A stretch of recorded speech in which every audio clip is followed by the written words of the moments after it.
Hello, good morning सगळ्यांना. तर आज आहे रविवार आणि रविवारचं माझं असं काहीतरी रुटीन असतं. सगळ्यांना आरामाचा दिवस असतो, पण आपल्या बायकांना तर अजिबात एक दिवस सुद्धा आरामाचं भेटत नाही. रविवारी तर मला उलट काम असतं. बाकीची कामं आता मी तशीच ठेवलीत.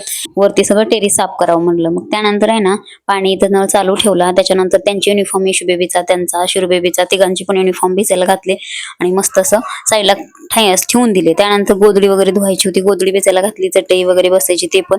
कारण आठवड्यात आज थोडंसं ऊन पडलं होतं, तर मग त्यानंतर कपडे पटापट धुवून घेतले स्वच्छ असे, कारण वाळतात पण छान. आणि खूप दिवसात असं छान ऊन पडलं होतं तर भारी पण वाटत होतं. मग आता इथं पूर्ण सगळं टेरिसचं वरचं क्लीन करून त्याच्यानंतर सगळे कपडे धुवून झाले. त्याच्यानंतर मी खाली आल्याच्या नंतर मस्त असं चहा उकळायला ठेवला, कारण हेअर कट करण्यासाठी गेले होते तिघं बापले.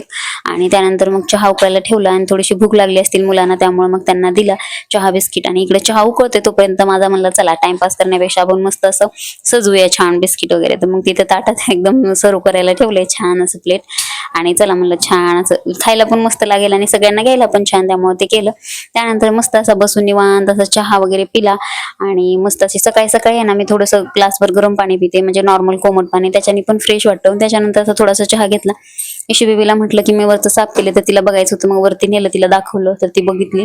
परत खाली आलो. मग खालचं आवरायचं होतं, कारण पूर्ण सोप्याच्या खाली, सोप्याच्या पाठीमागनं डीप क्लिनिंग असते रविवार म्हणला की. मग तोपर्यंत साहेबांच्या जाळ्या काढणं आणि फॅन वगैरे नीट करणं ह्यांचं ते काम चालू असतं. मग त्यानंतर ह्यांनी दोघी पण फ्रेश झाले, तिघं पण. त्यानंतर मग त्यांनी सगळं केलं, त्यांना केस वगैरे आवरून दिले. त्यानंतर मी तुळशीची वगैरे पूजा केली. एकदम फ्रेश अशी तुळशी दिवस दिसत होती. त्यानंतर देवपूजा वगैरे केली आणि रांगोळी काढली छानशी दारापुढे. एकदम भारी असं फ्रेश वाटतं ना तुळशीची पूजा केल्याच्या नंतर. एकदम प्रसन्न वाटतं, असं मन असं एकदम भरून येतं, किती छान असं दारामध्ये, अंगणामध्ये. आणि इतकी तुळस छान वाढली ना, ते तर बघून एकदमच भारी वाटतं.